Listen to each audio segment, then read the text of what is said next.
Hey friends, welcome back to my channel, and in my today's video I have created this beautiful red eyeshadow look. You can use this look for bridal or engagement makeup or any party makeup, and it's super easy, I promise you.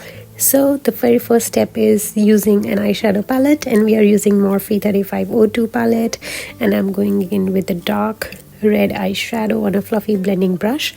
Now when you blend the red eyeshadow as is, it gives a little bit of pink hue, so we are taking another shade pink from the palette to soften the edges. This will be our transition shade, and we are using the same brush. And then I am going to highlight my brow bone, but before that you need to make sure all the edges are softened and you have used an eye base like a concealer and set it with a powder. Now for brow bone I'm using a white shimmer. You can use any matte shade as well, and I'm doing it on a flat brush. Next, for my crease, I am using e.l.f. Camo CC Concealer to cut my crease. This is half cut crease, not full cut crease, so that's why we will be stopping in the middle of our eyelid, wherever you can see your iris. Just stop there, and we are using a flat brush. Now the trick is to use less concealer.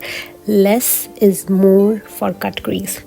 Then I'm applying a shimmer shade on my concealer, starting with a white shimmer with a hue of gold in that, and then a pink shimmer to soften the white shimmer. And I'm just packing the shimmer. You can use your finger as well.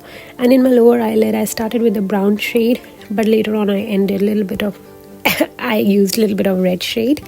And now for my upper eyelid I'm creating a liner using a liner brush with a black eyeshadow. So the trick is to use a black eyeshadow so that the look comes a little bit softer. Hope this video was useful for you, and I will see you in the next video.